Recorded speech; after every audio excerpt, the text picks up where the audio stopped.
Shalom Bapak Ibu yang dikasihi oleh Tuhan Yesus Kristus. Pada kesempatan ini saya senang bisa kembali boleh sharing dan berbagi tentang pemahaman dan pengertian yang lebih dalam lagi sehubungan dengan firman Tuhan. Bapak Ibu yang dikasihi oleh Tuhan Yesus Kristus, sebelum kita mulai pembelajaran kita pada kesempatan ini, mari kita berdoa sebelumnya. Bapa dalam surga, kami bersyukur dan berterima kasih karena Engkau Allah yang baik. Terbukti kasih setia dan kebaikan serta kemurahan hati Tuhan sungguh terus boleh kami alami. Dengan Tuhan berikan kami napas hidup, kekuatan dan kesehatan, sukacita damai sejahtera, dan bahkan kemampuan untuk boleh terus mengisi waktu dan kesempatan hidup yang mahal dan berharga ini dalam melakukan segala tugas dan tanggung jawab kami secara pribadi, lepas pribadi, baik dalam keluarga, baik di dalam pekerjaan, baik dalam usaha dan bisnis, bahkan juga di dalam studi. Tuhan Yesus, kami datang dengan segala kerendahan hati di hadapan Tuhan pada kesempatan ini. Mohon supaya Tuhan boleh mengampuni kami, menguduskan dan menyucikan kami dengan darah-Mu yang kudus. Karena sudah barang tentu, kami tidak luput dari dosa di hati, di pikiran dan perasaan, bahkan dalam totalitas hidup kami. Dari hari-hari yang lalu hingga pada kesempatan ini. Untuk itu Tuhan terima kasih, Yesus yang telah mati dan bangkit. Membuktikan bahwa tidak ada lagi kuasa dosa, tidak ada lagi kuasa iblis yang bisa memperalat, memperbudak kami untuk terus-menerus berbuat dosa dalam hidup ini. Karena roh penolong, roh penghibur yaitu roh kudus, sudah Tuhan materaikan di dalam hati kami waktu kami sungguh-sungguh bertobat terima Yesus.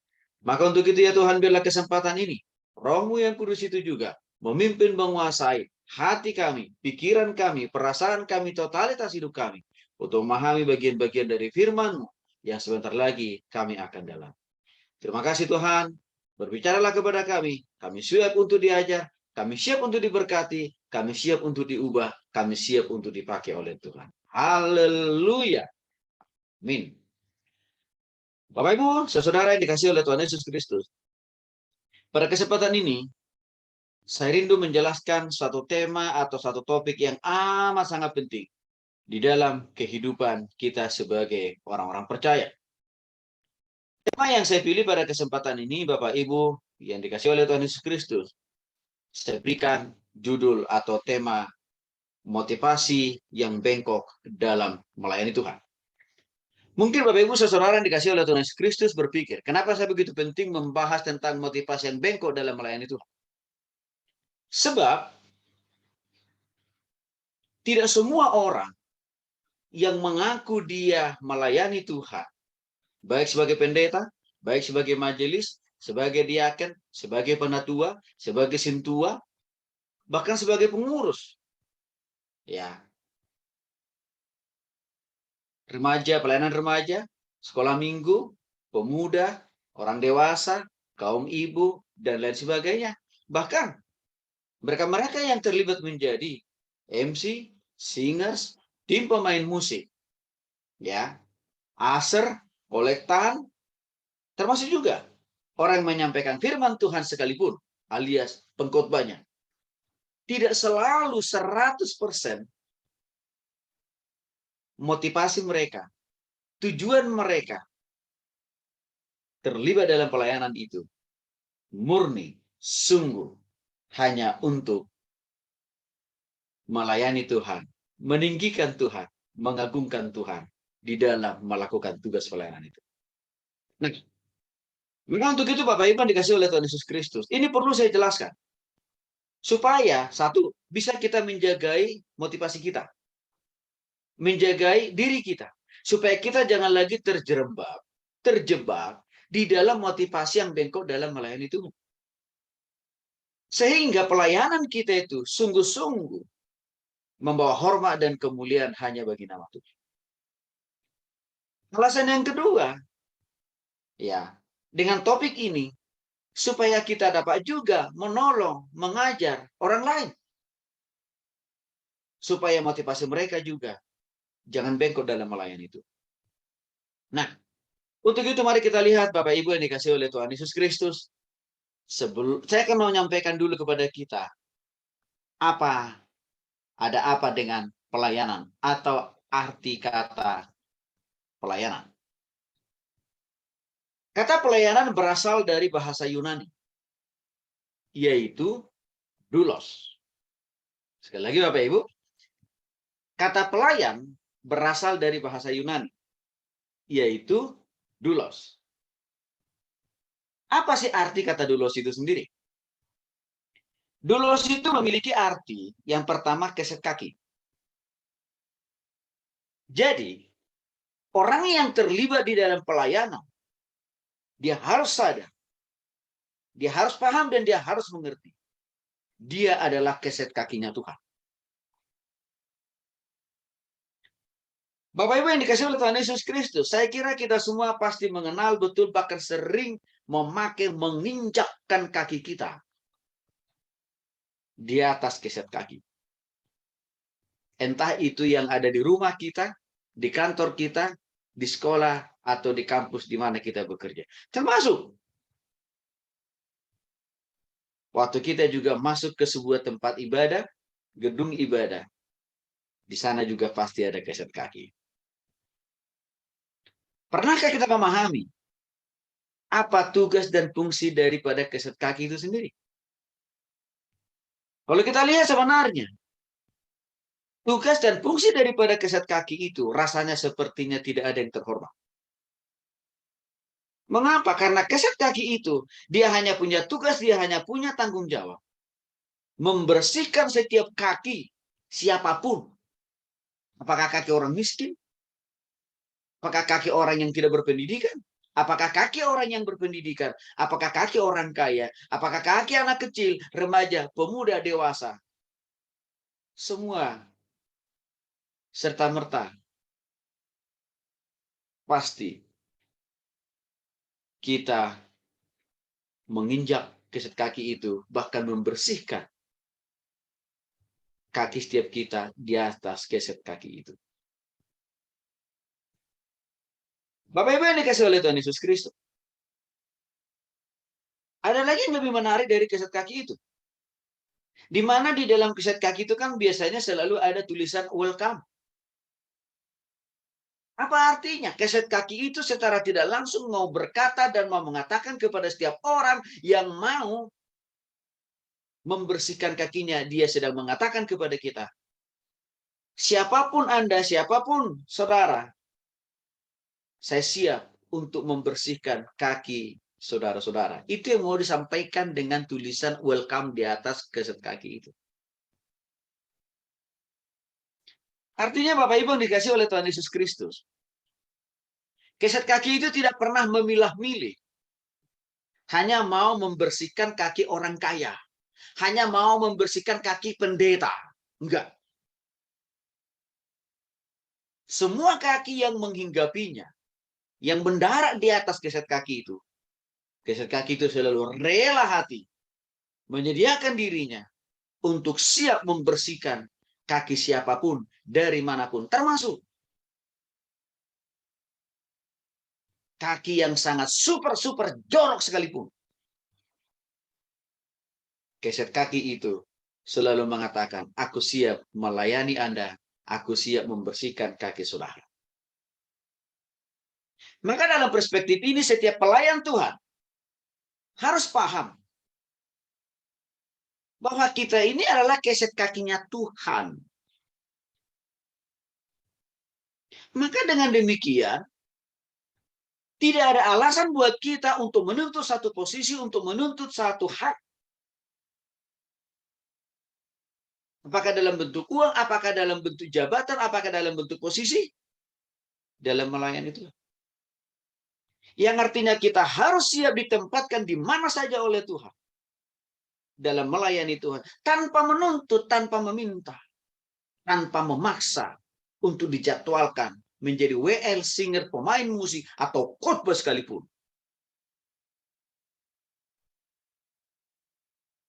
Tapi kita harus siap. Kalau dikasih jadwal oleh pemimpin kita yang di atas, menjadi kolektan, lakukanlah itu seperti peran keset kaki tadi. Siap untuk memberikan yang terbaik sebagai kolektan. Kalau dikasih tugas, sebagai pembawa doa, lakukanlah itu. Tidak usah milah-milih. Oh, saya nggak punya karunia, saya nggak punya talenta untuk memimpin doa siapa, saya karunianya untuk berkhotbah. Saya karunianya jadi WL dan singers. Kalau itu yang ada dalam hati kita dalam menerima sebuah pelayanan, berarti Anda tidak layak melayani Tuhan. Berarti Anda keliru, salah, alias bengkok dalam melayani itu. Bapak-Ibu dikasih oleh Tuhan Yesus Kristus. Ini juga yang saya pahami, ini juga yang saya pegang. Waktu saya melayani sejak dari kecil. Saya tidak pernah memilah-milih. Saya tidak pernah meminta harus jadi A, B, C, dan Z dalam pelayanan.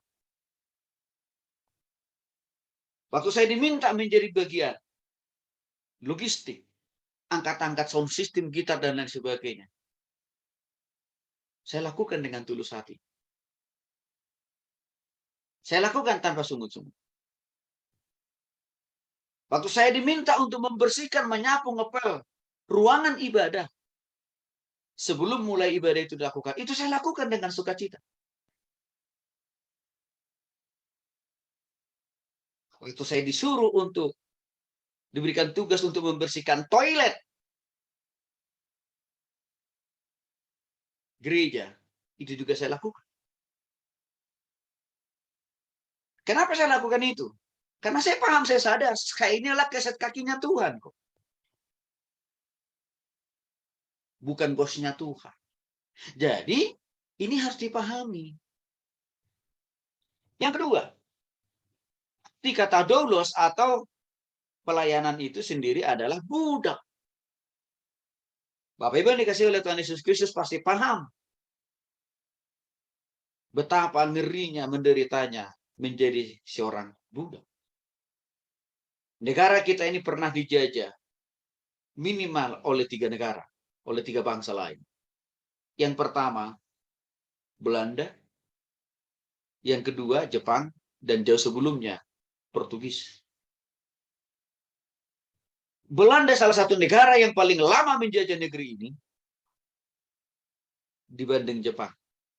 Tapi Bapak Ibu yang dikasih oleh Tuhan Yesus Kristus, kalau kita tanya orang-orang tua kita, mana lebih sukar, mana lebih menderita, mana lebih susah dan sulit kehidupan masyarakat Indonesia, kehidupan bangsa Indonesia, apakah waktu dalam penjajahan masa Belanda atau dalam penjajahan Jepang? Semua orang-orang tua kita mengatakan, pada waktu kita dijajah oleh Jepang. Walaupun sebenarnya Jepang menjajah Indonesia itu sangat singkat. Tapi mengapa begitu terpatri dalam hati dan pikiran masyarakat Indonesia? Para pendahulu kita maha penjajahan di masa Jepang dan sangat menderita dibanding waktu penjajahan masa Belanda. Karena penjajahan masa Jepang, Indonesia mengalami penderitaan, penganiayaan 2 kali lipat dibanding daripada masa penjajahan Belanda. Di mana pada saat itu Bapak Ibu Saudara yang dikasih oleh Tuhan Yesus Kristus, masyarakat Indonesia rasanya tidak punya hak hidup di tanah sendiri, di rumah sendiri, di negara sendiri.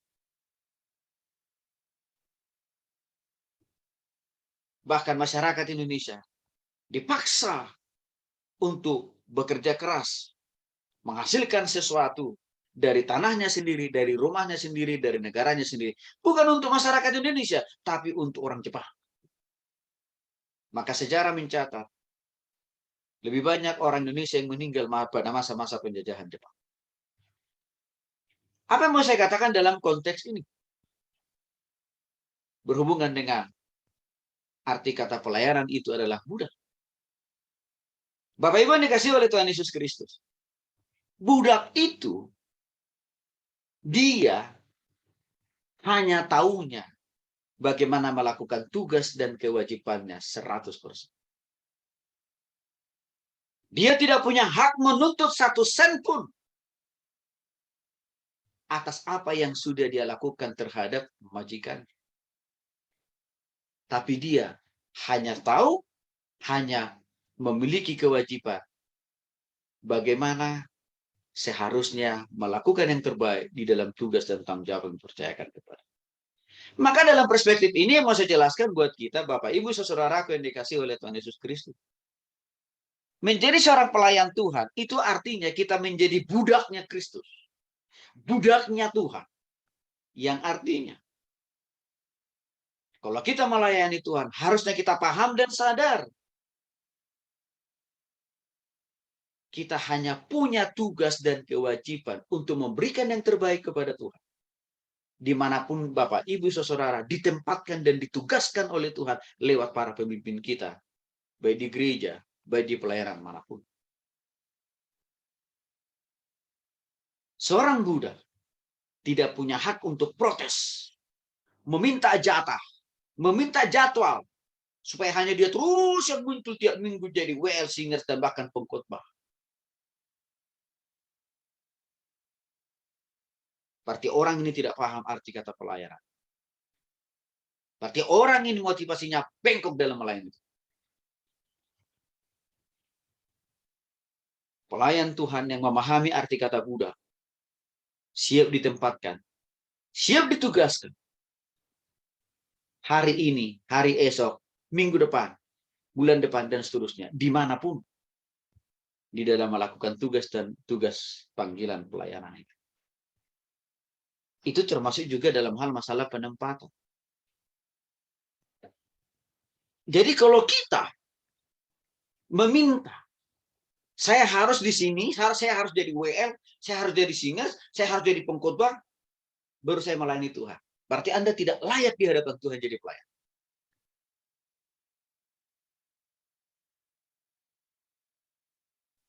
Maka dengan demikian, sebaiknya Anda mendingan bertobat ulang lagi. Untuk apa? Mengevaluasi motivasi Anda untuk melayani yang sebenarnya bengkok. Yang ketiga, arti kata pelayanan itu adalah pembantu. Hampir semua kita mungkin tahu betul apa tugas pembantu. Yang tidak lain tidak bukan. Dia punya tugas dan tanggung jawab untuk melakukan apa saja yang disuruhkan majikannya untuk dia lakukan. Maka dalam perspektif ini, Bapak Ibu yang dikasih oleh Tuhan Yesus Kristus, sebagai pelayan Tuhan, sadari, pahami bahwa kita ini tidak lebih daripada pembantunya Tuhan. Yang artinya apa? Harus siap dan harus rela hati melakukan tugas dan pelayanan itu. Kapanpun, dimanapun, di posisi manapun, oleh Tuhan. Tanpa menuntut hak, tanpa meminta posisi. Harus siap. Karena kita ini pembantunya Tuhan. Nah, lagi-lagi Bapak Ibu yang dikasih oleh Tuhan Yesus Kristus, waktu saya pahami arti kata pelayan itu adalah pembantu, adalah budak, maka saya juga tidak pernah minta maksok gitu ya, atau maksa di satu posisi, ya, dalam satu posisi dalam sebuah pelayanan. Nggak pernah. Pokoknya di mana saja saya ditempatkan, ya udah saya lakukan. Karena kenapa? Saya sadar saya kakinya Tuhan. Saya paham saya hanya budaknya Tuhan. Saya sadar saya pembantunya Tuhan.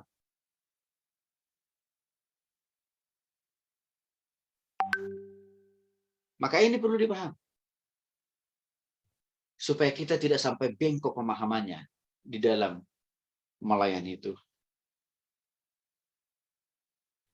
Maka dari berbagai tiga arti daripada pelayanan tadi, Bapak Ibu, saudara yang dikasih oleh Tuhan Yesus Kristus, akhirnya kita tiba pada satu kesimpulan apa yang dimaksud dengan pelayanan atau ada apa dengan pelayan.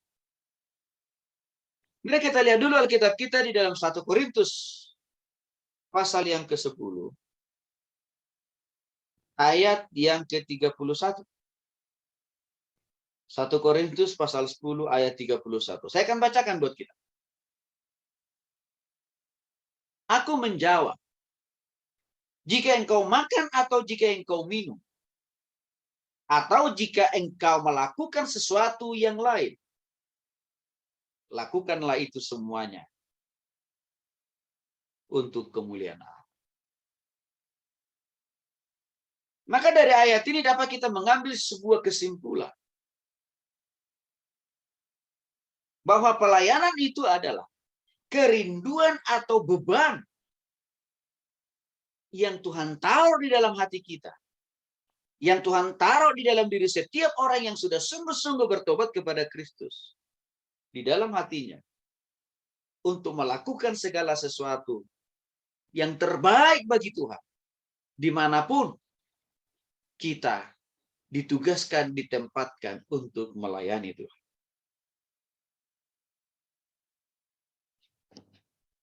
Ya. Jadi kalimat yang pertama, saya katakan bahwa pelayanan itu adalah kerinduan. Arti kata kerinduan berarti saya katakan tadi kita harus clear. Kita harus terbebas dan terlepas dari merasa dipaksa dan terpaksa untuk melayani atau melakukan tugas pelayanan itu. Itu harus clear, itu harus terbuang jauh-jauh dari hati dan pikiran kita.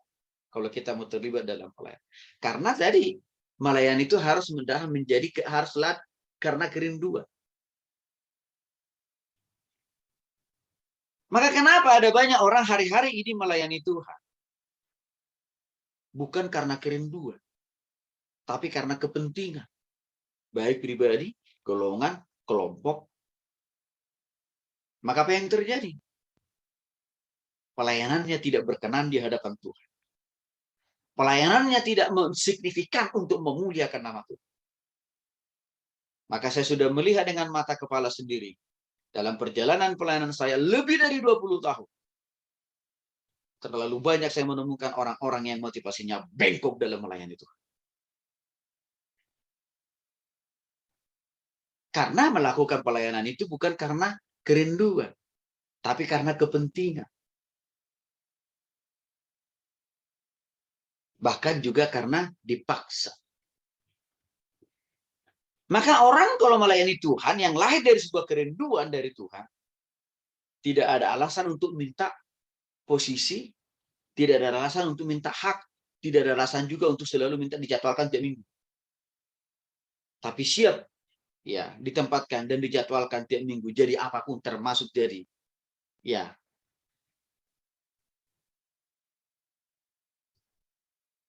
membersihkan toilet, membersihkan gedung gereja, atau mengangkat fasilitas atau sarana-sarana peralatan musik untuk pelayan. Harus siap.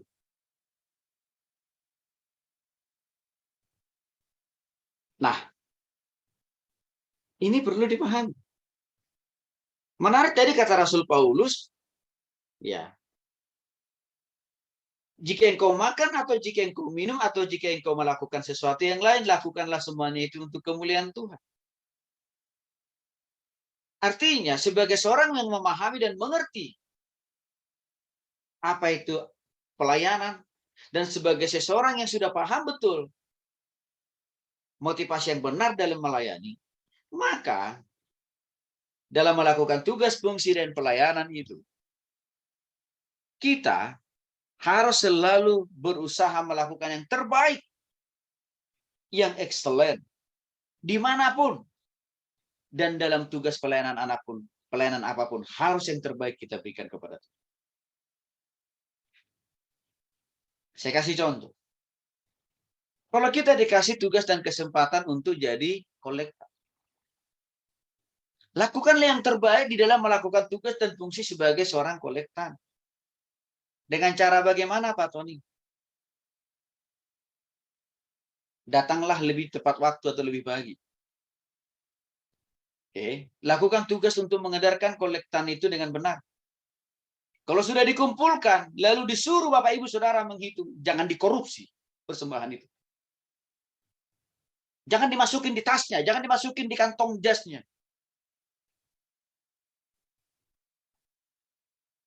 Hitung dengan benar, catat dengan benar, pertanggungjawabkan dengan benar. Karena saya sudah melihat dengan mata kepala sendiri. Dia dikasih tugas menjadi kolektor. Sekalian juga menghitung kolektor sendiri. Apa yang terjadi? uang yang berwarna merah sama yang biru dimasukin di kantong jasnya atau tasnya. Sehingga yang tersisa, yang dihitung, yang diumumkan di warta jemaat, hanya uang yang warna coklat. Tahu Bapak Ibu ya, kalau nggak coklat,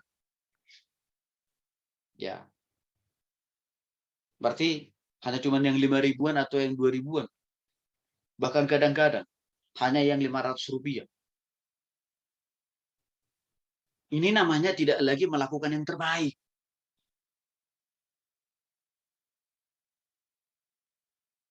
Ya, ini contoh orang yang bengkok motivasinya dalam melayani itu.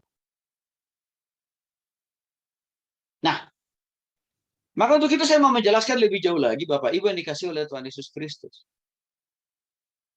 Motivasi yang bengkok dalam melayani Tuhan. Supaya kita jangan mengulangi kesalahan yang dilakukan oleh orang-orang yang sudah terlalu banyak melakukan kesalahan dalam melayani Tuhan.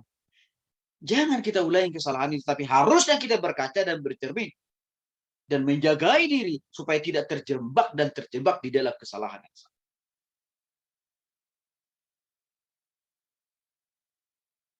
Beberapa motivasi yang bengkok atau yang salah dalam melayani Tuhan. Yang hari-hari ini masih banyak dilakukan, dipraktekkan oleh sebagian besar orang Kristen dalam melayani Tuhan. Yang pertama, Bapak Ibu Saudara dikasih oleh Tuhan Yesus Kristus dalam Roma pasal yang ke-14 ayat yang ke-7. Dikatakan di sana, sebab tidak ada seorang pun di antara kita yang hidup untuk dirinya sendiri, dan tidak ada seorang pun yang mati untuk dirinya sendiri. Apa yang mau saya katakan? Apa yang mau saya jelaskan kepada Bapak Ibu dan Saudara dikasih oleh Tuhan Yesus Kristus? Dari Roma pasal 14 ayat 7 ini. Hubungannya dengan motivasi yang bengkok atau yang salah dalam melayani Tuhan. Melayani itu, Bapak Ibu Saudara yang dikasih oleh Tuhan Yesus Kristus, bukan karena keterpaksaan. Bukan juga karena pelarian. Bukan juga karena kita diintimidasi. Karena Rasul Paulus mengatakan, sebab tidak ada seorang pun di antara kita yang hidup untuk dirinya sendiri. Artinya apa? Sebenarnya, tidak ada satu orang pun manusia yang hidup di dunia ini dihidupkan oleh Tuhan, dikasih napas hidup dan kekuatan dan kesehatan oleh Tuhan, hanya untuk dirinya sendiri. Hanya untuk memuaskan keinginan, kebutuhan, dan keperluan dan ambisinya sendiri. Nggak ada. Dan bukan untuk itu Tuhan ciptakan kita. Saya kasih contoh yang paling konkret. Bapak Ibu yang dikasih oleh Tuhan Yesus Kristus, masih ingatkah waktu kita lahir ke dunia ini? Kita lahir ke dunia ini saja. Bukan karena kita langsung ujuk-ujuk lahir muncul di dunia ini, enggak kan? Tapi karena ada papa mama kita. Di atas daripada papa mama kita, karena ada Tuhan yang berikan kita napas hidup, kekuatan dan kesehatan. Lalu terciptalah kita ke dunia ini lewat jalan papa mama kita. Lalu setelah kita lahir ke dunia ini, ada juga orang-orang lain yang terus membimbing kita, menjaga kita, merawat kita, memberikan makan, minum, dan pakaian. Lagi-lagi orang tua kita. Lalu setelah kita makin bertambah besar, lalu kita sekolah. Artinya di sekolah ada juga orang-orang lain. Guru, dosen yang mengajar kita. Di gereja ada hamba-hamba Tuhan juga yang melayani kita. Ini memberikan dua gambaran dan kesimpulan. Benar, kata firman Tuhan. Tidak ada satu orang pun manusia hidup di dunia ini, dia boleh hidup karena kekuatannya, dia boleh hidup karena kemampuannya, enggak ada. Semua kita hidup ya karena ada orang-orang lain di sekitar kita yang Tuhan pakai menopang dan menolong kita. Maka dari hal ini Bapak Ibu saudaraku yang dikasih oleh Tuhan Yesus Kristus. Ya. Hendaknya harusnya kalau kita melayani Tuhan itu, karena sadar betul, karena Tuhan telah memakai orang-orang lain di sekitar saya saya bisa menjadi seperti ini. Artinya apa? Ada orang-orang lain yang telah terlebih dahulu menangis, mengeluarkan air mata, berkorban waktu, tenaga, pikiran, dan uang, bahkan nyawa. Melahirkan kita, membesarkan kita, dan jadilah kita seperti ini. Maka dengan pemahaman itu juga yang harus mengingatkan kita bahwa kita harus siap juga untuk menjadi berkat. Kita harus siap juga untuk melayani orang lain dan untuk melayani Tuhan.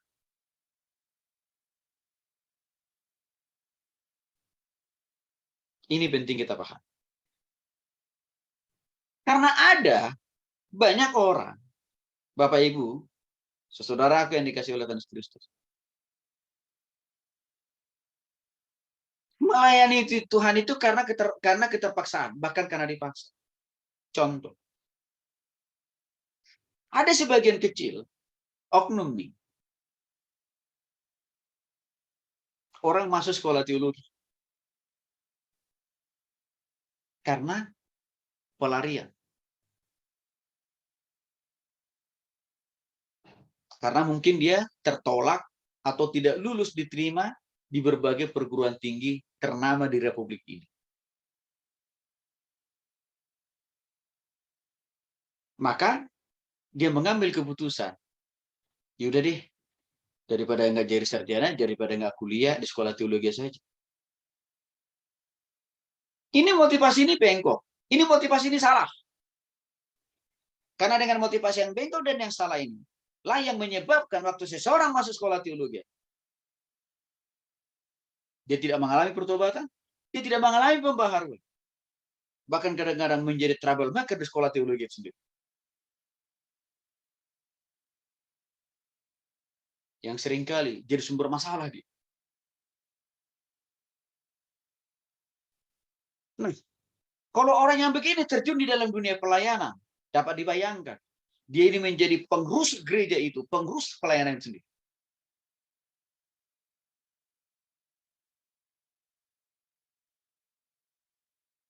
Ini tidak boleh terjadi. Atau karena terpaksa. Artinya, kalau seseorang melakukan tugas pelayanan itu karena terpaksa dan dipaksa, apakah oleh orang tua, apakah oleh atasan, dan lain sebagainya, ini juga pasti tidak akan mendatangkan hal yang baik. Karena dia akan melakukan pelayanan itu asal-asalan aja. Tidak memenuhi standar dan kualifikasi seperti apa yang Rasul Paulus katakan tadi. Melakukan segala sesuatunya untuk Tuhan. Maka sifat dan karakter karena didasari oleh keterpaksaan ini seringkali juga kita menemukan di dalam dunia pelayanan. Waktu dia dikasih kesempatan menjadi WL singers, ya, dia nggak mau di check out, dia nggak mau dibimbing, dia nggak mau diajari, maunya langsung tampil. Itu kan dasarnya kan paksa dan dipaksa. Jadi saya mau gue, semaunya dia melayani itu. Waktu dia melakukan tugas fungsi pelayanan itu pun asal-asalan juga.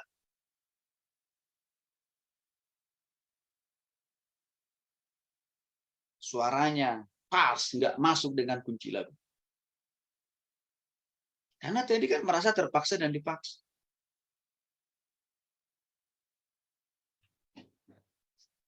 Nah, ini harus kita hindari, ini harus kita jauhi dari dalam diri kita kalau kita mau melayani Tuhan dan kalau kita mau meninggikan, mengagungkan, menyenangkan hati Tuhan.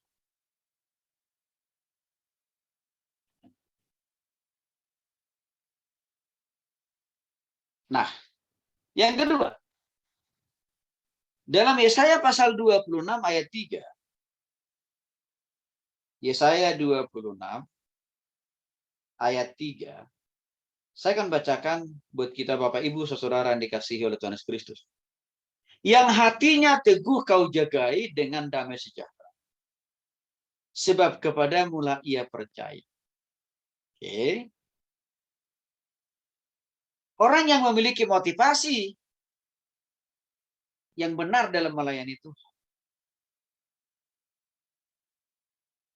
Hati, pikiran, perasaan, tindakannya harus diarahkan, harus difokuskan hanya untuk memberikan yang terbaik bagi Tuhan dan hanya untuk menyenangkan hati Tuhan. Maka tidak boleh ada terselip kepentingan pribadi. Tidak boleh terselip ada ambisi pribadi. Keinginan pribadi. Nggak boleh.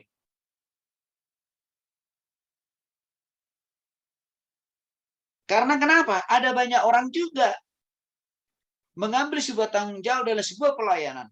Apakah menjadi pendeta, menjadi pastor, menjadi diaken, majelis, sintua, WL, singer, dan lain sebagainya. Seringkali motivasinya bengkok. Artinya apa? Dia tidak sungguh-sungguh sedang memuliakan, meninggikan, dan mengagungkan nama Tuhan, tapi meninggikan dirinya sendiri. Karena waktu dia di depan, ditonton dan dilihat oleh banyak mata, bagi dia itu jadi kesempatan untuk menjadi artis.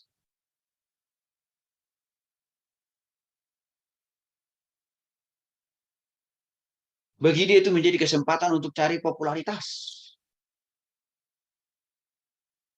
Biasanya orang-orang yang tiba begini nih, dia tidak mau. Ya, jadwalnya dia digantikan, diisi oleh orang lain. Tapi maunya dia terus.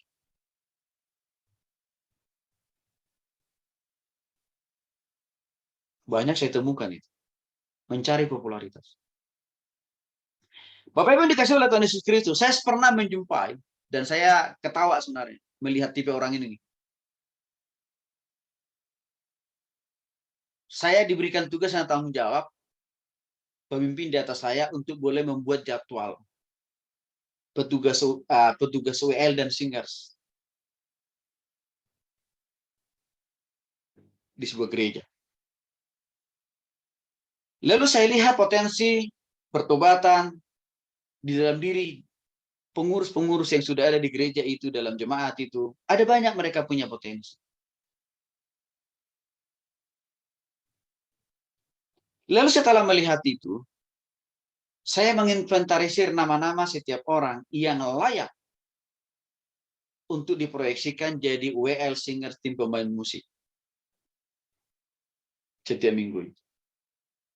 Lalu saya buatlah jadwal yang baru. Saudara dikasih oleh Tuhan Yesus Kristus. Waktu saya buat jadwal yang baru, lalu saya umumkan, saya tempelkan di papan pengumuman. Ada beberapa orang yang protes dan marah terhadap saya. Pak Tony, saya nggak setuju dengan jadwal yang Pak Tony buat. Bapak Ibu tahu kenapa dia marah? Karena orang ini bengkok motivasinya dalam melayani Tuhan. Dia menganggap bahwa mimbar gereja itu adalah tempat bagi dia untuk fashion show. Tempat bagi dia untuk cari popularitas.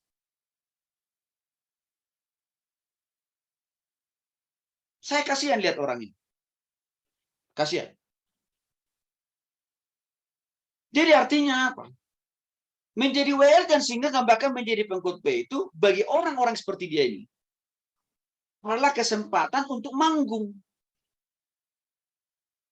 Mencuri kemuliaan Tuhan. Dan mencari popularitas sebanyak mungkin.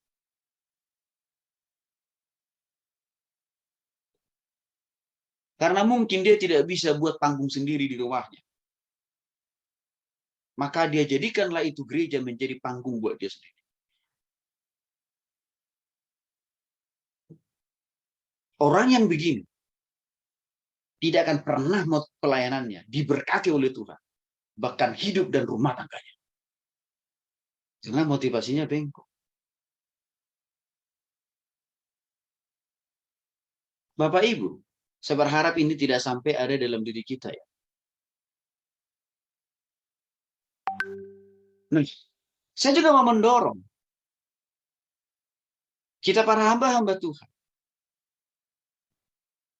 kita harus mengevaluasi, kita harus mengkelirkan dan mengklimkan tipe-tipe orang, para pelayan-pelayan di gereja kita masing-masing, di pelayanan kita masing-masing.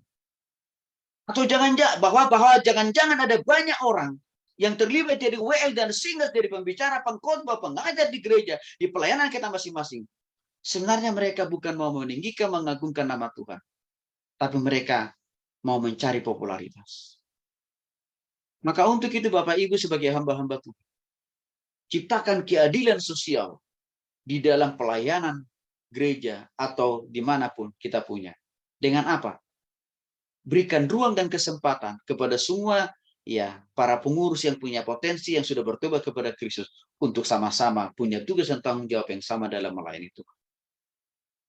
Jangan hanya dipercayakan kepada satu orang, karena kalau yang satu orang ini nanti dia menjadi sombong dan tinggi hati, arogan, seperti orang yang saya katakan tadi. Dan kalau itu terjadi Bapak Ibu, sebagai hamba Tuhan kita yang rugi. Ruginya apa? Orang itu terbang hengkang kaki dari muka bumi ini. Maka kita akan sulit menemukan, sulit mengembangkan, sulit mencari orang baru. Jadi jangan kita fasilitasi juga orang-orang yang motivasinya bengkok melayani Tuhan dengan dia terus yang kita majukan. Itu membawa kerugian bagi kita dan juga bagi kelangsungan pelayanan itu di masa yang akan datang. Maka untuk itulah Bapak Ibu yang dikasih oleh Tuhan Yesus Kristus, saya lebih senang memberikan ruang dan kesempatan kepada setiap mahasiswa saya, kepada setiap orang yang saya layani, untuk harus bisa semua mereka terlibat dalam pelayanan. Tidak boleh pelayanan itu hanya bergantung kepada satu orang.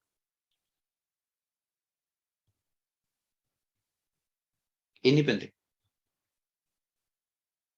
Popularitas seringkali menjadi misi dan tujuan orang dalam melayani itu. Waktu dia dikasih kesempatan menjadi kolektan. Karena kenapa? Karena dia merasa saya cocoknya jadi WL dan singers.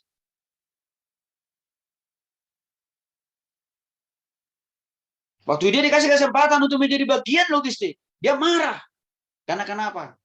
Dia menganggap dalam melakukan tugas dan fungsi sebagai orang bagian logistik, popularitas dia tidak dapat di sana.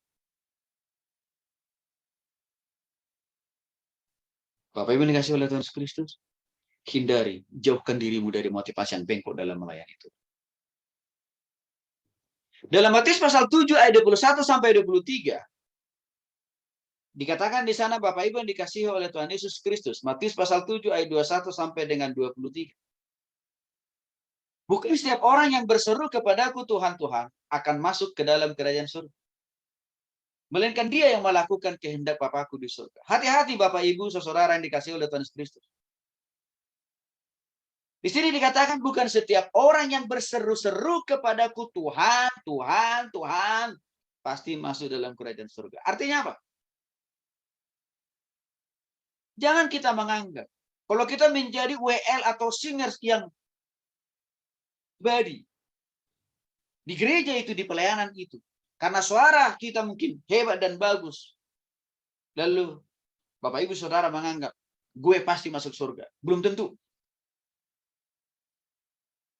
Karena dikatakan dalam Matius pasal 7 ayat 21, bukan setiap orang yang senang berseru-seru kepadaku dengan berkata, Tuhan, Tuhan, masuk dalam kerajaan surga. Ini kata Tuhan, bukan kata Tony. Jadi para WL dan singers, hati-hati loh ya. Walaupun suaramu bagus, bahkan mungkin lebih merdu dari suara burung kakak tua. Oh, jangan anggap suara bagusmu itu pasti menjamin kau masuk surga. Kalau engkau belum sungguh-sungguh bertobat kepada Kristus.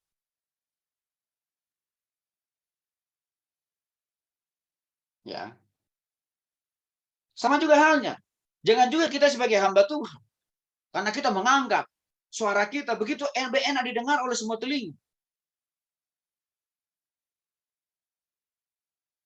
Dan sehingga melalui semua itu kita merasa menjadi populer.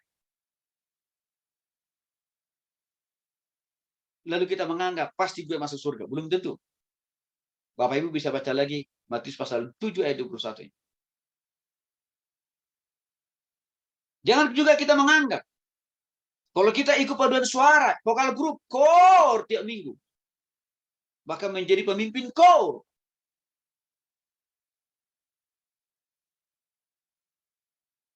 langsung kita berkesimpulan berpikir, ini pasti menjadi tiket buat saya masuk surga. No. Kata Matius pasal 7 ayat 21. Karena saya juga menemukan dan melihat dengan mata kepala sendiri. Ya. Orang kesaksian pujian kadang-kadang. Orang ikut vokal grup, orang ikut paduan suara, orang ikut core. Motivasinya bengkok. Bukan meninggikan nama Tuhan, tapi meninggikan diri sendiri. Atau meninggikan anggota core paduan suara vokal grup itu. Maka seringkali Bapak Ibu, ya, dalam sebuah ibadah, misalkan nih, karena waktunya sudah sangat mepet, lalu ada beberapa bagian paduan suara atau core vokal grup dibatasi untuk tampil. Apa yang terjadi? Anggota paduan suara, vokal grup atau core itu marah, protes sama panitia atau sama Pak Pendeta. Sebenarnya gampang ditebak. Kenapa mereka marah? Kenapa mereka protes? Karena kesempatan untuk mencuri kemuliaan Tuhan, karena kesempatan untuk mencari popularitas hilang lenyap dengan mereka tidak tampil. Ini adalah motivasi yang bengkok dalam melayani Tuhan.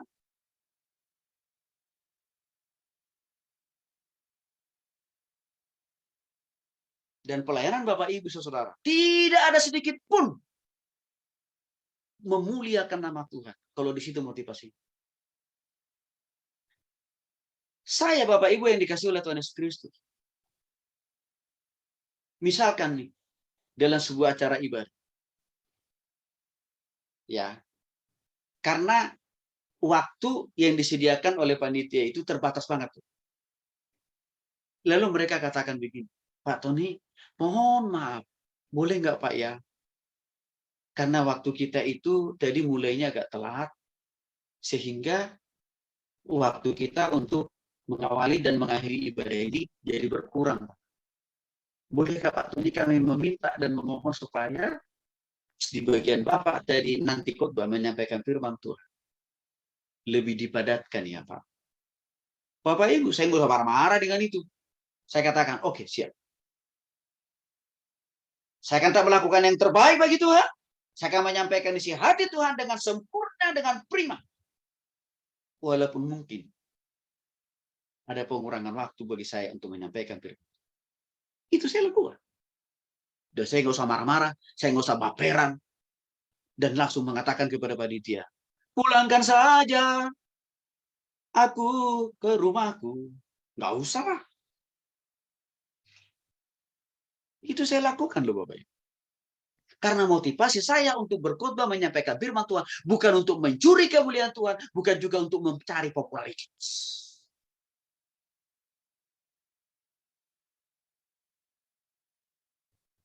Hati-hati.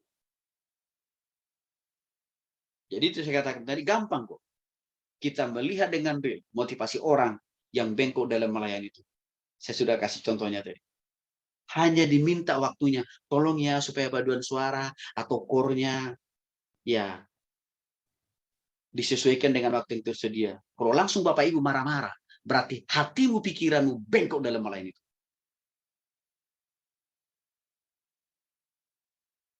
Masih dalam Matius pasal 7 ayat 22. Pada hari terakhir banyak orang akan berseru kepadaku, Tuhan, Tuhan, bukankah kami bernubuat demi namamu? Saya menjelaskan dulu nih. Ada orang juga hari-hari ini senangnya setiap detik, setiap menit, setiap hari, minggu, bulan, dan tahun. Kerjanya bertukang nubuat. Yang artinya apa? Tidak beda seperti dukun, nggak beda seperti datu.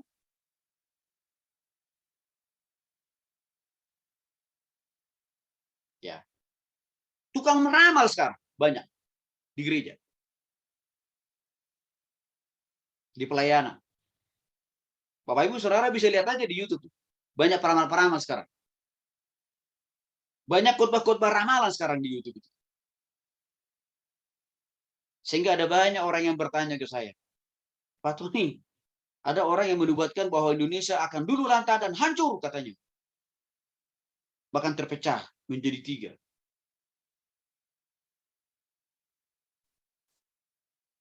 Dan masih banyak lagi nubuatan-nubuatan yang lain. Bapak Ibu dikasih oleh Tuhan Yesus Kristus, saya tidak anti nubuat. Saya paham arti kata nubuat. Saya mengerti apa itu nubuat. Bagaimana tanda-tanda nubuat yang asli dan yang palsu juga saya paham, saya tahu. Dan saya dalami itu dalam teologi. Itu ada orang bertanya ke saya, menurut Pak Tony, apakah semua nubuatan-nubuatan yang ada di dalam kekristenan hari-hari ini, yang dipertontonkan melalui YouTube, benar 100%? Belum tentu.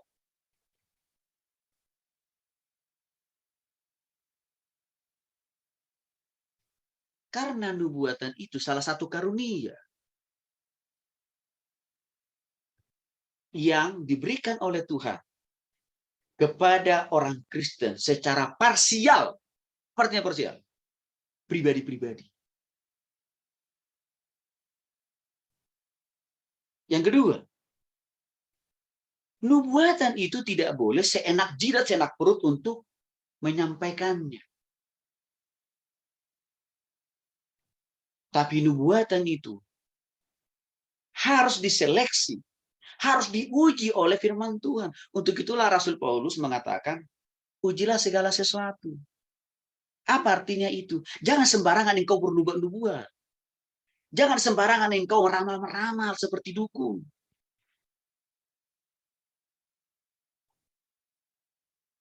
Sebelum engkau menyampaikan sesuatu itu kepada jemaat, kepada umat, uji dulu, gumuli dengan Tuhan gitu loh. Jangan seenak jidatmu, Indonesia akan terpecah menjadi 3 negara.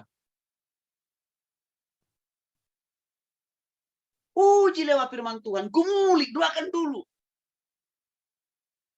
Nih, mulut ini ditahan gitu. Nah, bagi kita jemaat, saya kasih nasihat. Jangan gampang, jangan percaya, jangan mudah percaya, dibohongi oleh para nubuator palsu itu ya, Bapak Ibu. Uji, kata firman Tuhan. Caranya bagaimana? Kita lihat buktinya. Karena sejak dari zaman PL sampai zaman perjanjian baru sampai hari ini, sudah ada banyak kok nubuator palsu. Contoh, mereka katakan Tuhan Yesus akan datang tanggal 11, 2011, bulan 11, jam 11. Ada yang orang pernah menubuatkan itu. Apa yang terjadi? Omong kosong, bohong dia. Dan Tuhan Yesus nggak datang juga tuh. Ada lagi, orang itu menubuatkan lagi di tahun 2012. Tuhan Yesus akan datang juga. Ya, tanggal 12, bulan 12, 2012. Jemaatnya sudah berkumpul dari seluruh Indonesia itu. Maka mereka sudah berpuasa selama 1 minggu di Bandung. Tapi tiba hari dan tanggal ditentukan oleh pemimpinnya. Tuhan Yesus nggak mau tunduk tuh.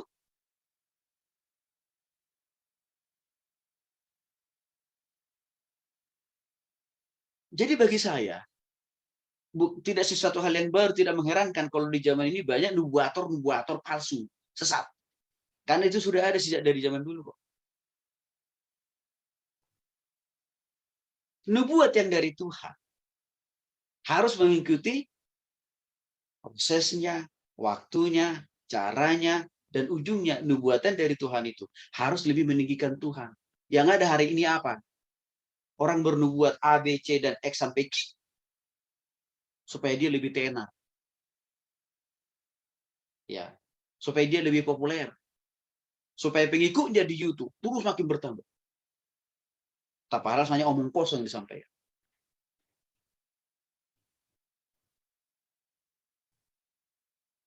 Hati-hati dengan ini. Nah, nanti dalam kesempatan lain saya akan mengajarkan juga kepada kita lebih banyak lagi tentang ada apa dengan nubuat, Dan apa ciri-ciri tanda-tanda nubuat asli dan palsu? Apa bukti, contoh konkret, nubuatan palsu dan bohong? Dan siapa-siapa saja penubuat-penubuat palsu dan bohong itu. Tunggu Bapak Ibu doakan supaya nanti suatu saat saya sampaikan itu bagi kita. Jadi hati-hati. Jangan mencari popularitas. Yang berikutnya, ada juga hari-hari ini orang mencari popularitas di dalam dunia pelayanan itu dengan apa? Masih di dalam Matius pasal 7 ayat 22. Mengusir setan dengan mengkapitalisasi, dengan memakai nama Tuhan. Tapi tidak pernah Tuhan memberikan kuasa kepada dia. Mengadakan banyak mujizat. Kesembuhan, kesembuhan jasmani, kesembuhan usaha, dan lain sebagainya. Dengan memakai nama Tuhan. Tapi menarik. Tuhan tidak ngerasa memberikan kasih kuasanya kepada orang yang mengusir setan dan bahkan juga melakukan mujizat itu. Ini juga sedang dipakai oleh banyak orang sekarang hanya untuk mencari popularitas. Bapak Ibu dikasih oleh Yesus Kristus. Wah, Pak Tony kayaknya nih karena skala saing kali ya. Pak Tony karena tidak bisa mengusir setan kali ya. Maka Pak Tony mengkritik hamba-hamba Tuhan yang mampu mengusir setan. Bapak Ibu, dengan segala kerendahan hati, lebih dari 20 tahun saya melayani Tuhan. Tuhan juga pernah pakai saya menyembuhkan, mengusir setan dari ratusan banyak orang. Dan saksi hidup orang-orang yang saya layani, lepas dari penguasaan dan pengendalian setan, sampai hari ini mereka masih hidup kok. Dan nanti akan saya minta mereka bersaksi untuk saudara. Supaya saudara jangan sampai seujon sama saya. Saya mengkritik masalah tentang pengusiran setan. Ya, bukan karena saya anti pengusiran setan, enggak, saya juga lakukan itu kok. Cuma maksud saya, jangan kita jadikan itu untuk mencari popularitas. Karena ada banyak khotbah di YouTube. Hanya mau mencari popularitas, sensasi, yang ditinggikan adalah dirinya, bukan Tuhan. Dan anehnya, nggak ada satu ayat pun yang dijelasin. Bagaimana dia memakai, bagaimana Tuhan memakai dia, berdasarkan Alkitab untuk mengusir setan itu. Nggak ada ayatnya. Bagaimana dengan kesembuhan? Saya tidak menolak kesembuhan mujizat. Enggak. Hari ini, esok sampai Tuhan ini sudah datang yang kedua kali. Mujizat kesembuhan dan pemulihan pasti masih dan terus perlu. Dan dengan kemurahan Tuhan, Tuhan juga pernah pakai saya kok. Sampai hari ini untuk melakukan mujizat karena pertolongan Tuhan. Ada banyak orang kok. Ya. Karena Tuhan pakai saya, orang itu sakit, saya doakan sembuh. Karena ada banyak orang juga yang belum punya keturunan. Lalu dengan kemurahan Tuhan, saya doakan orang itu, saya layani orang itu. Tuhan kasih mereka anak dan keturunan. Jadi mau saya katakan buat kita, jangan memperalat nama Tuhan supaya meninggikan diri, gitu maksud saya. Jadi harusnya biarlah nama Tuhan yang semakin menjulang tinggi, yang semakin terkenal dan yang semakin dikenang oleh banyak orang. Biarlah nama kita semakin kecil.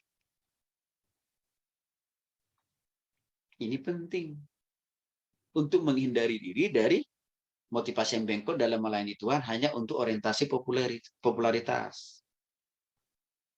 Maka untuk itu juga lah Bapak Ibu yang dikasih oleh Tuhan Yesus Kristus. Kalau saya dikasih jadwal khotbah misalkan hanya cuma satu kali sebulan, nggak apa-apa. Saya duduk diam dengar orang yang berkhotbah itu. Ya saya tidak marah, saya tidak tersinggung. Kalau saya hanya cuma dapat jadwal satu kali sebulan di pelayanan itu di gereja, nggak ada masalah.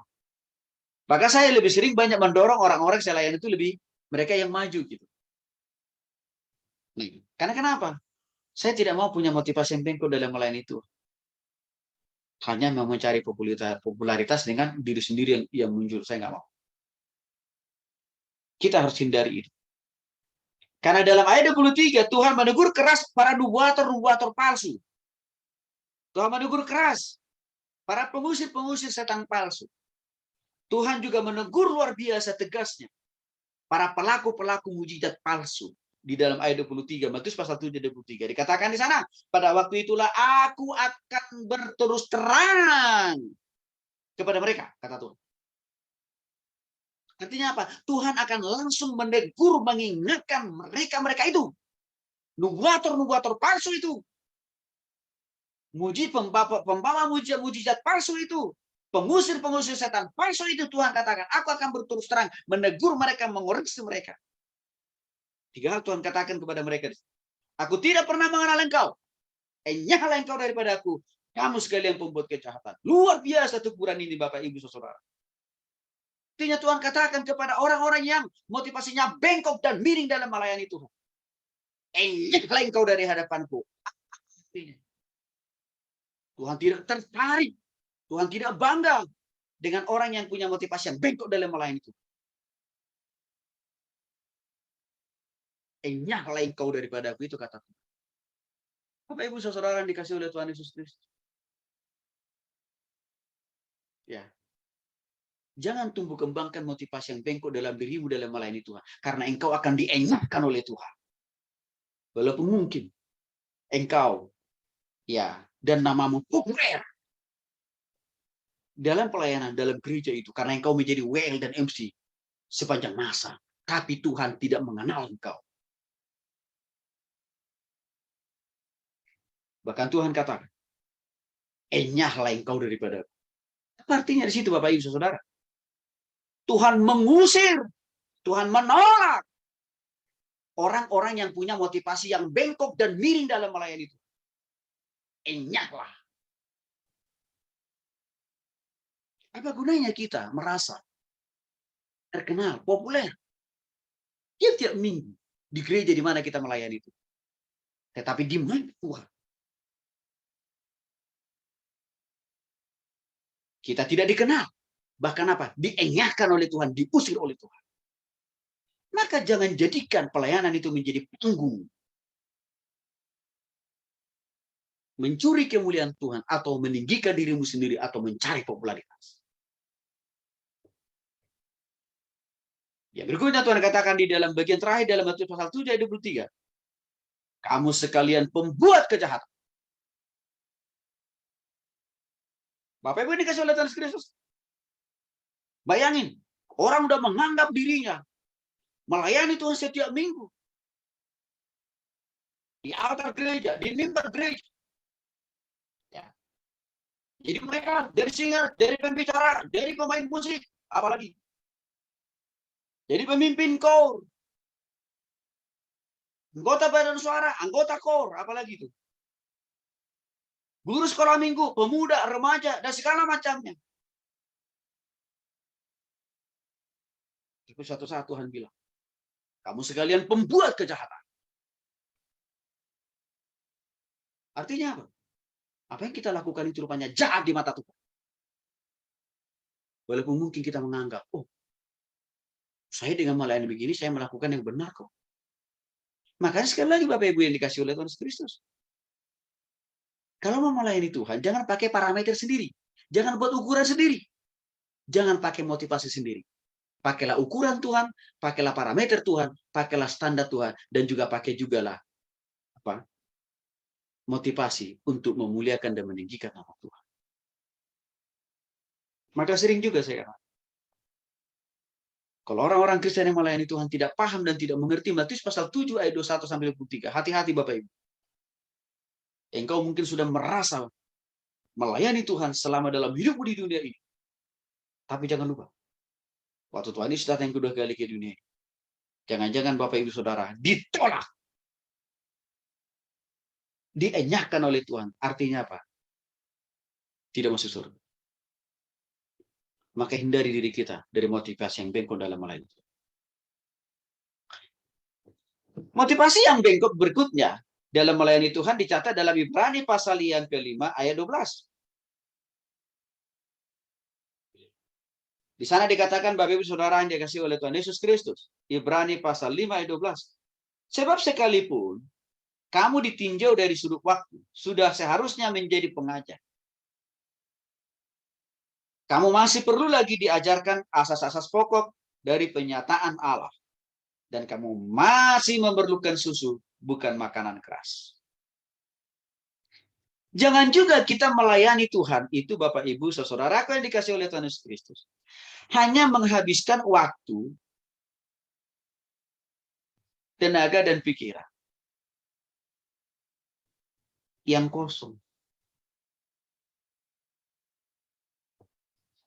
Kalau ini yang mendorong kita melayani Tuhan, maka pelayanan kita itu tidak ada nilainya, tidak ada harganya, tidak ada dampaknya untuk menyenangkan hati pikiran Tuhan. Karena ada juga sebagian orang melayani Tuhan itu karena hanya mengisi waktu kosong. Contoh, dia mau menjadi pengurus, ya, atau pelayan, menjadi guru sekolah minggu, remaja, pemuda, atau melayani orang dewasa. Atau dia mau menjadi majelis penatua, sintua sekalipun. Atau menjadi pemimpin kor paduan suara, bahkan menjadi anggota kor. Hanya mau menghabiskan waktu. Ini salah.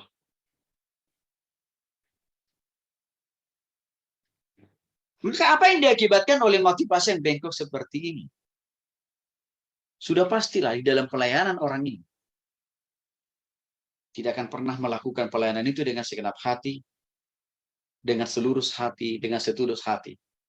Tapi dia akan melakukan pelayanan itu seadanya atau ala kadarnya. Sehingga waktu dia diminta waktu, tenaga dan pikirannya lebih lagi untuk melayani Tuhan, dia bilang, oh nantilah. Janganlah.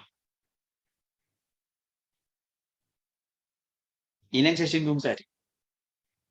Kalau dia dikasih jadwal, kalau dia diatur untuk melayani hari apa, minggu keberapa, biasanya orang yang gini marah.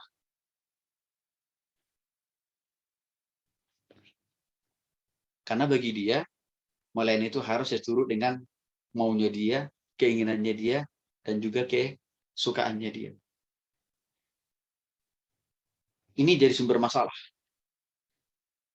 Sehingga seringkali bagi orang seperti ini, pelayanan itu hanya sekedar melakukan tugas dan tanggung jawab.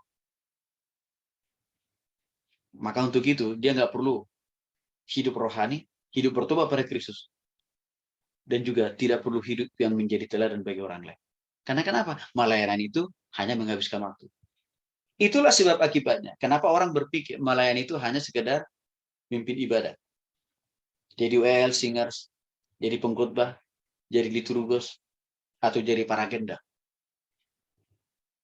Tapi setelah selesai, dia melakukan tugas dan pelayanan itu.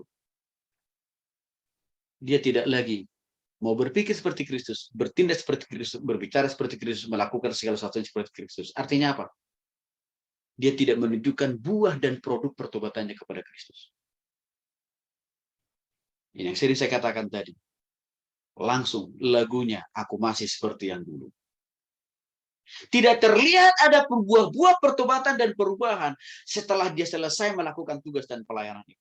Karena dia menganggap melayani itu hanya pada waktu saya menyampaikan firman. Melayani itu hanya waktu saya menjadi WL dan singer. Melayani itu hanya waktu saya menjadi kolektan. Tapi setelah selesai itu, aku masih seperti yang dulu. Artinya apa? Kembali lakukan dosa-dosa lama, bahkan produk dosa-dosa baru. Menghabiskan waktu.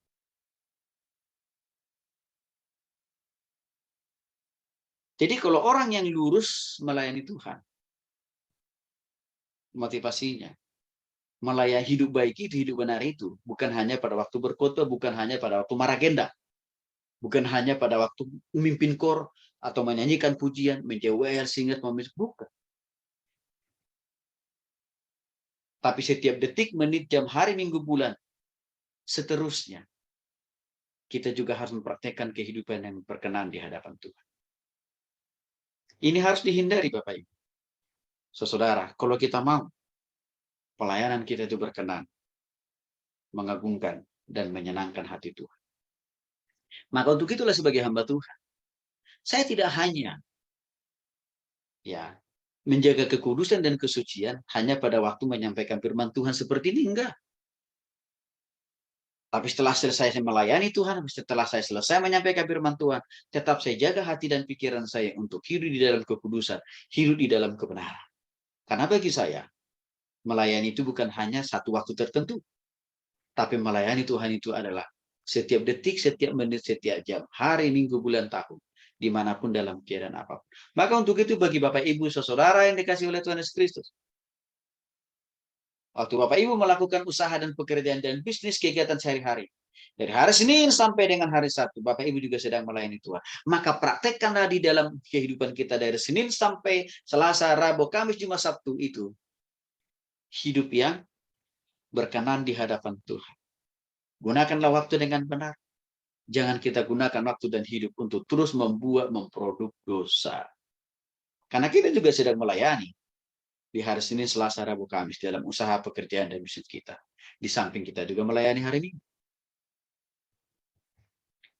Hal yang berikutnya, Bapak Ibu saudara dikasih oleh Tuhan Yesus Kristus, motivasi yang keempat, motivasi yang bengkok dan serong dalam melayani Tuhan.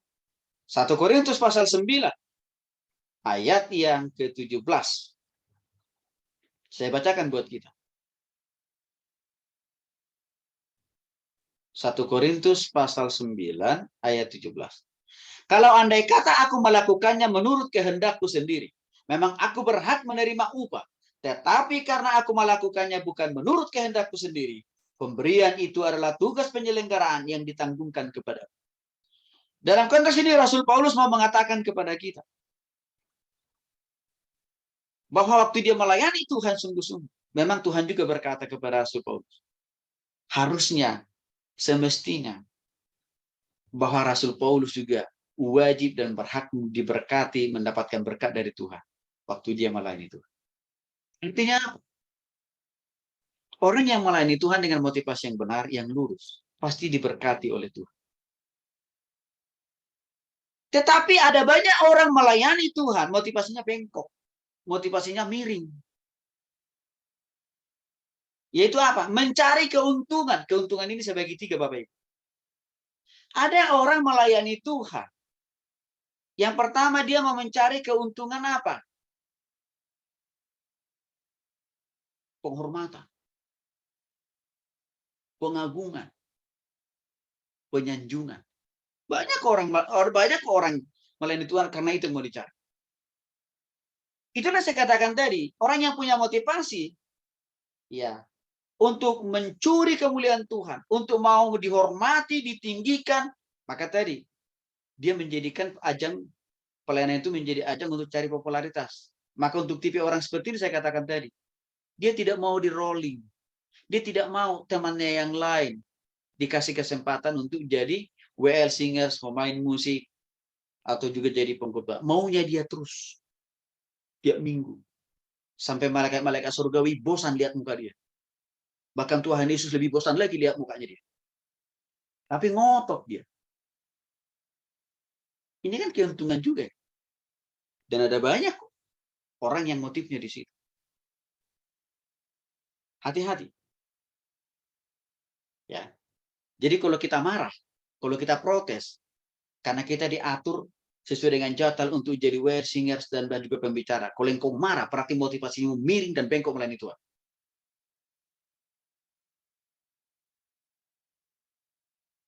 Motif yang kedua nih, dalam konteks mencari keuntungan. Ya. Keuntungan apa? Keuangan. Artinya ada orang melayani Tuhan. Motifnya, tujuannya, sasarannya, targetnya mau cari hepeng.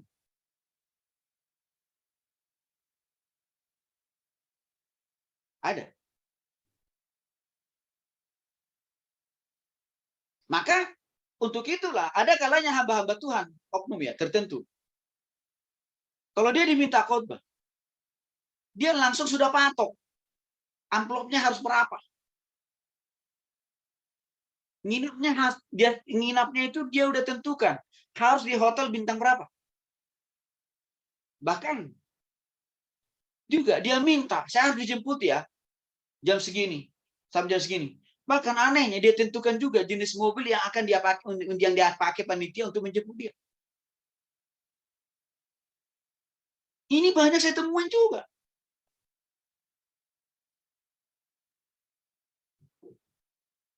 Bapak Ibu yang dikasih oleh Yesus Kristus. Suatu saat saya menegur beberapa orang panitia Natal. Karena kenapa? Mereka mengundang seorang hamba Tuhan yang notabene ngakunya artis rohani. Kata mereka, tapi bagi saya ini artis rohana. Waktu itu saya bilang begini, kalau mau ngundang hamba Tuhan sebagai pembicara, lihat ADRT kita. Kita kan punya standar kriteria rohaninya loh, karakternya loh, kehidupan pribadinya loh. Harus berdasarkan standar firman Tuhan lah kita mengundang seseorang untuk jadi pembicara. Tapi panitia ini nggak mau diarahkan. Mereka ngegas terus. Singkat cerita, mereka hubunginlah itu. Si hamba Tuhan yang mengaku tadi orang terkenal itu. Oke. Ya, kata si hamba Tuhan. Tadi. Yang mereka bilang artis rohana. Artis rohani kata mereka. Tapi bagi saya artis rohana itu. Dilah waktu hari jamnya. Oke. Lalu mereka kasih laporan ke saya. Pak Tony, artis hamba Tuhan itu siap untuk kita undang dan dia siap untuk berikan waktu, tenaga, dan pikiran. Saya bilang kepada mereka, tapi ketahui dan ingatlah ya, ini belum tentu kehendak Tuhan. Bukan karena saya ngotot supaya saya yang khotbah, bukan. Bukan. Karena saya juga punya jadwal pelayanan, punya jadwal khotbah juga di tempat yang.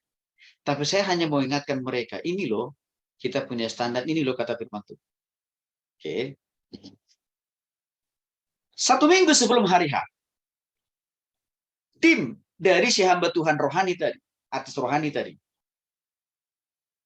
mengkonfirmasikan kepada ketua panitia apa yang harus mereka siapkan dan bagaimana dan seberapa persembahan yang mereka harus siapkan. Dikonfirmasilah kepada ketua panitia Natal bahwa mereka harus mempersiapkan persembahan kasihnya di atas 5 juta. Itu baru untuk pembicaranya. Belum lagi ada timnya, asistennya. Mereka juga harus mempersiapkan hotel. Bukan hanya 1 kamar, tapi juga untuk semua anggota tim. Dan kelas hotelnya juga ditentukan. Mereka juga minta dipersiapkan kendaraan yang akan menjemput mereka.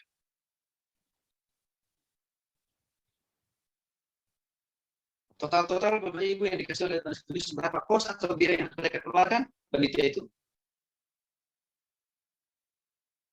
di atas 20 juta. Karena sudah terlanjur mereka publikasikan kepada banyak orang bahwa pembicaranya adalah artis rohani. Ini, namanya sini. Maka mereka tidak punya kuasa untuk menolak semua yang diminta oleh tim si hamba Tuhan tadi. Bapak Ibu, mereka harus putar otak. Bagaimana supaya tetap si pembicara ini datang. Mereka lakukan. Ketua panitia dan beberapa panitia yang lain, akhirnya mereka sepakat untuk menggadaikan uang kuliah mereka, uang kosan mereka, uang makan mereka tiap bulan mereka kumpulkan, mereka gadaikan. Hanya untuk membayar si hamba Tuhan itu dan fasilitasnya dan tim. Oke. Jadilah itu acara Natal, tapi apa yang terjadi? Tidak terjadi juga, tidak sampai ribuan orang juga yang datang. Padahal tadi pikiran mereka, kalau mengundang si artis rohani ini, pasti yang datang itu jutaan orang, bahkan ribuan orang, melebihi daripada orang yang datang waktu Yesus memimpin KKR atas 5.000 orang. Target mereka kan begitu. Yang nyampe berapa? Yang nyampe hanya cuma berapa orang? Nggak sampai 100 orang kok. Oke. Lalu setelah itu, acara itu selesai, beberapa minggu kemudian mereka kasih laporan ke saya. Pak Tony, kami mohon maaf Pak. Kenapa? Target kita nggak kecapai. Kan yang datang tidak sampai ribuan orang. Hanya cuma di bawah 100. Pak Tony, kami mau nanya. Uang kuliah saya Teman-teman ini semua uang kos, uang makan sudah tergadaikan untuk bayar pembicara kemarin. Gimana Pak? Itu urusan lo, itu masalah lo, itu persoalan lo. Selesaikan dengan cara lo, saya bilang.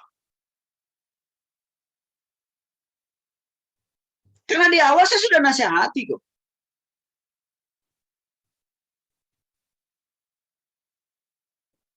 Saya tidak punya urusan, saya tidak punya tanggung jawab. Karena kalian itu orang yang tidak mau dikasih saran dan masukan. Bertanggung jawab. Hanya berantamlah mereka sama panitia. Dan bahkan mereka harus cuti 1-2 semester karena tidak sanggup bayar kuliah. Karena udah kepake tadi. Apa yang mau saya katakan kepada Bapak Ibu saudara yang dikasih oleh Tuhan Yesus? Saya harus jujur juga mengatakan, ada sebagian oknum-oknum hamba Tuhan memanfaatkan, mengkapitalisasi pelayanan itu untuk mencari untung secara finansial.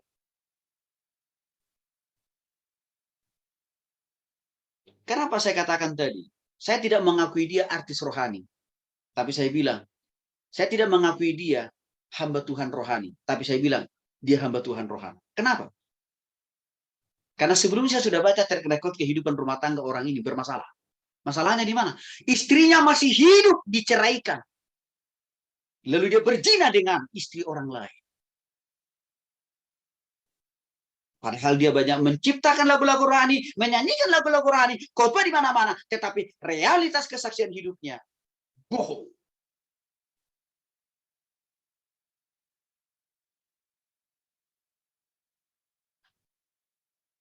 Pasti Bapak Ibu tahu siapa itu orang. Silahkan Bapak Ibu selidiki sendiri, cari sendiri siapa namanya. Itu ada kok. Sampai sekarang orangnya masih hidup. Dan masih hidup dalam perjinahan. Karena kenapa? Sampai sekarang istri pertamanya masih hidup kok. Dan dia masih terus hidup dalam perjinahan. Pesan saya untuk kita para hamba Tuhan. Kalau mau menghadirkan kerajaan Tuhan, mau menghadirkan kasih kuasa Tuhan, bukan karena pembicaranya terkenal. Bukan karena pembicaranya populer. Bukan karena MC singersnya hebat. Tapi Tuhan berkata, kalau engkau aku mau menarik hati banyak orang dalam pelayanan, berserulah kepadaku. Artinya apa? Berdoalah kepadaku. Itu kata Tuhan. Jangan dibolak-balik. Artinya apa? Seringkali saya melihat pelayanan itu, gereja itu seringkali terhipnotis karena ini pembicaranya terkenal. Tim MC WL Singer pemusiknya juga orang-orang terkenal. Maka dengan sendirinya, kalau mereka ini kita minta melayani di pelayanan kita, di gereja kita, pasti dengan otomatis orang akan datang. Enggak lah. Saya mau ingatkan juga. Belum tentu orang yang banyak datang dalam ibadah pelayanan itu langsung bertobat loh orangnya loh ya. Belum tentu. Ada banyak orang yang datang itu motivasinya apa? Hanya mau cari khotbah yang mengenakan di kuping, tapi tidak mau bertobat. Hanya mau cuci mata. Artinya apa? Dijadikan pelayanan itu, ibadah itu hanya seperti bioskop, nonton. Maka untuk itu perlu saya ingatkan kita para hamba Tuhan, hati-hati. Ya. Jadi mencari untung. Baik secara finansial, bahkan juga apa? Penghormatan. Ini harus dihindari. Maka untuk itu Bapak Ibu yang dikasih oleh Tuhan Yesus Kristus, saya dalam pelayanan, saya tidak pernah menentukan standar. Saya tidak pernah minta seberapa dan berapa yang harus mereka berikan. Enggak pernah. Maka seringkali saya harus mengembalikan persembahan yang mereka kasih ke saya. Untuk kembali saya katakan, saya mau mendukung pelayanan ini, saya mau mendukung gereja ini. Saya kembalikan itu uang persembahannya untuk mereka pakai.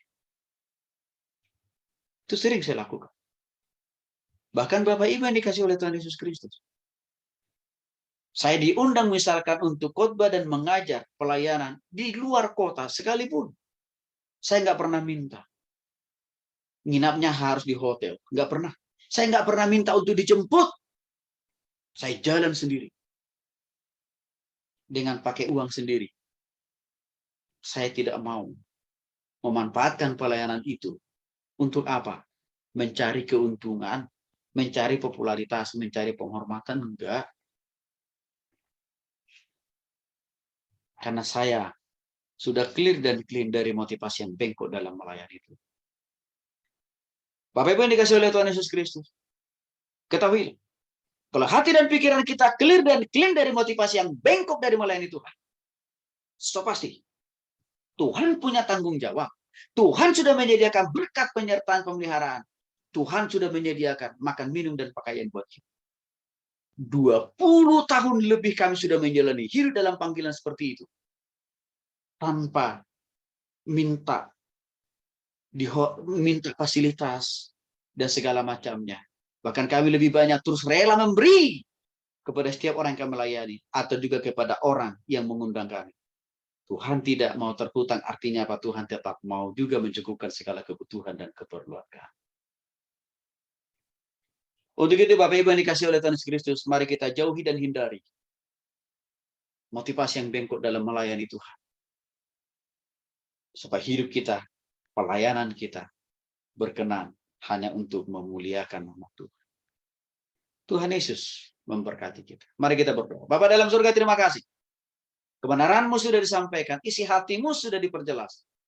Roh Kudus menerangi hati dan pikiran kami untuk memahami dan mengerti lebih dalam dan lebih luas, tapi juga mempraktekkan.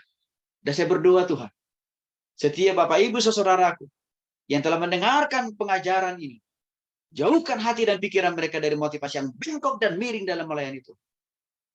Tapi biarlah motivasi yang lurus itu Tuhan taruh dalam hati mereka untuk terus boleh mengasihi dan melayani. Terima kasih Tuhan Yesus. Hanya dalam nama Yesus Kristus kami bersyukur kepada. Haleluya. Amin. Bagi Bapak Ibu saudara yang dikasih oleh Tuhan Yesus Kristus yang ingin bertanya atau konseling lebih lanjut lagi, baik tentang apa yang saya sampaikan hari ini atau juga tentang hal-hal yang lain yang berhubungan dengan Alkitab dalam pergumulan pribadi, saya dari Sekolah Tinggi Teologi, Lembaga Pelayanan Pemimpin Indonesia, kami siap untuk melayani Bapak Ibu mengikuti Sekolah Alkitab Profesional untuk pembinaan iman setiap malam Senin jam 7 sampai dengan jam 9 malam. Silahkan Bapak Ibu Saudara mengikuti pembinaan iman itu secara gratis. Dan Bapak Ibu Saudara bisa menghubungi saya. Atau bagi Bapak Ibu Saudara yang ingin belajar Alkitab secara lebih sistemik, lebih sistematis, lebih komprehensif, Bapak Ibu bisa juga mendaftar menjadi mahasiswa untuk mengikuti program S1 Teologi atau S1 Sarjana Pendidikan Kristen atau S2 Master Teologi atau Master Pendidikan Kristen di Sekolah Tinggi Teologi Profesional Lembaga Pelayanan Pemimpin Indonesia. Informasi lebih lanjut, Bapak Ibu Saudara boleh menghubungi nomor kontak saya langsung yang ada di dalam link YouTube ini. Tuhan Yesus memberkati.